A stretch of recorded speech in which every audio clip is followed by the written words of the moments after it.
Tobriama on YouTube asks, art and culture. What is your absolute favorite thing to do and see, and where can we find it? Also, he loves our tattoos.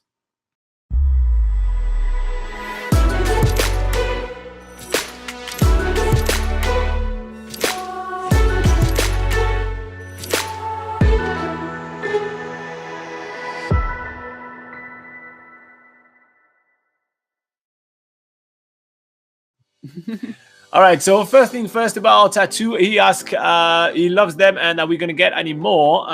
It did hurt, so maybe. We're just going to go for maybe. But yeah, no, it was a really fun experience, and I do love it too. We'll put the link to the video below. Yeah. But yeah, that's definitely an iconic New Zealand thing to do. Yeah, that's the first artsy thing you could do in New Zealand. And that was exactly my segue. Like, I mean, the tattoo culture is so entrenched in the Maori culture, and therefore entrenched in the New Zealand culture. It's such an amazing kind of culture. I really do love it, and they actually even have some exhibition from time to time. So they're usually more itinerant exhibition, meaning that they move from one museum to the other, and they're usually temporary. But Moko, or which are the woman tattoo that are around here for Maori ladies, and all the Maori tattoos, I really love it. I'm always really fascinated by it.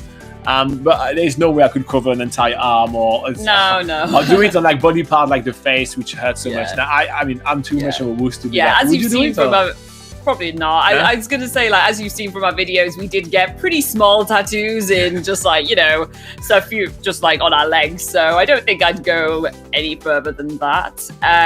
But yeah, so tattoos, obviously that is a really good thing to do, but we definitely recommend getting a tattoo toward the end of your trip, because obviously once you get a tattoo, you need to clean it often. You need to keep it like wrapped up in cling film and stuff, and if you want to do any swimming and things, you won't be able to do that with a tattoo. So always aim to get your tattoo toward the end of your trip, so you can go home and you can look after it properly.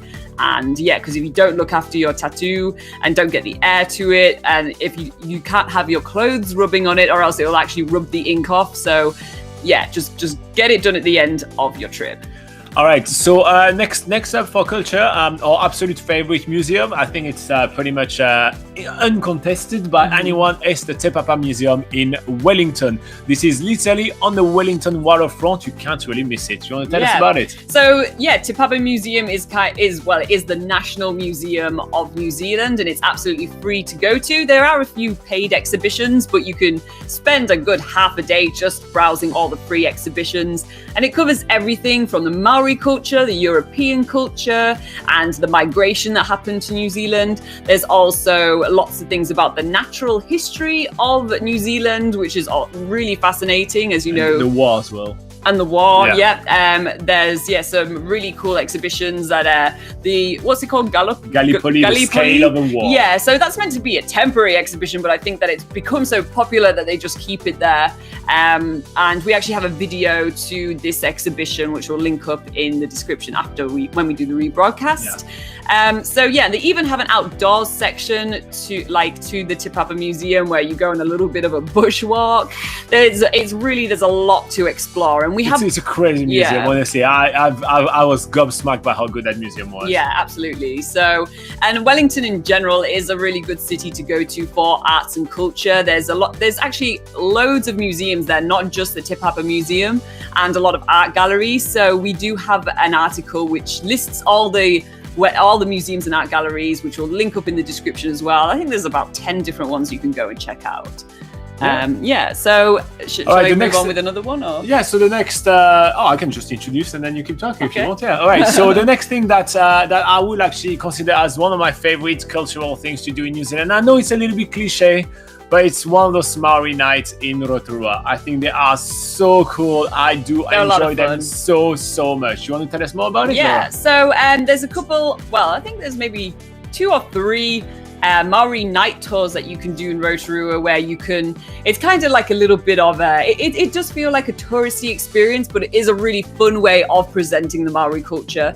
So one that comes to mind is the Tamaki Maori Village, which we did do in our 365 days, 365 activities that we did around New Zealand. So we actually posted every single day of that trip on YouTube, so we'll make sure to add the link in the description below. But yeah, the Tamaki Maori Village, it allows you to see like the haka and see some cultural performances. You get to do something called a pōwhiri, which is like a welcoming ceremony in New Zealand in the Maori culture. You get to go around sort of this like mock-up of a traditional Maori village, and you get to learn some different games. It's a really interactive experience.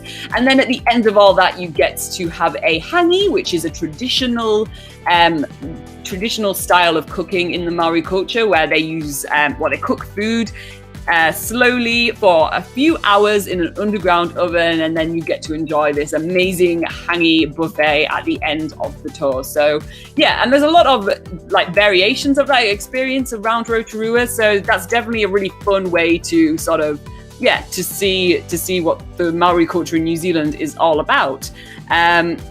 So I'm just thinking of another way that you can actually combine arts and culture is to do some jade stone carving in New Zealand. So jade or punamu or greenstone, this is like a green type of stone found naturally in New Zealand in mostly the South Island rivers and on the coast.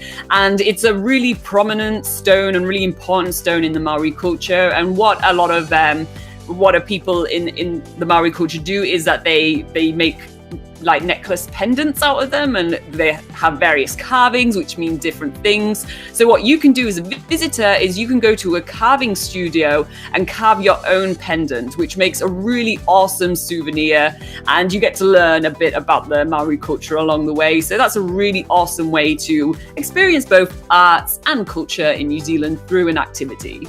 Yeah, that's really fun. I mean, I love the jade carving because you kind of get to keep it as well afterwards. Yeah, exactly. Like it's a long-lasting souvenir. I do really like. I did really enjoy that. So where you can do that in Hokitika, which is in the South Island. You can do that on Stewart Island, which is the island right at the bottom of the South Island. You can also do that in what is it called? Barrytown? Barrytown in the on the west coast of the South Island.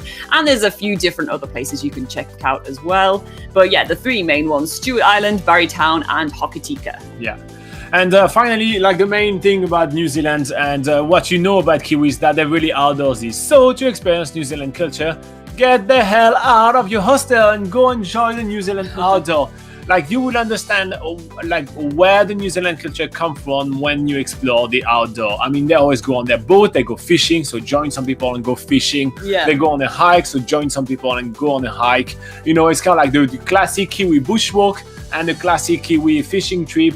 It's so endemic, and I feel like this is another way to experience the it's a bit more of a alternative kind of way to experience the Kiwi culture, but that's definitely a huge part of the Kiwi culture, so I will actually try to give it a shot as well.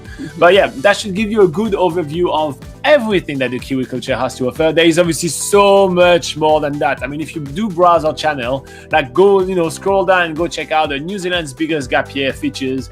We have seen so many museums, we have experienced so many different cultural things that it's hard to list them all, and there is a lot. Like the New Zealand culture is very often underestimated for its landscape, so you get like, oh my gosh, the landscape amazing, but look at the culture as well. It's quite fascinating as well, and it's always a good surprise for us. Yeah. So obviously plenty of links below, and if you do like our video, like and subscribe, be cool.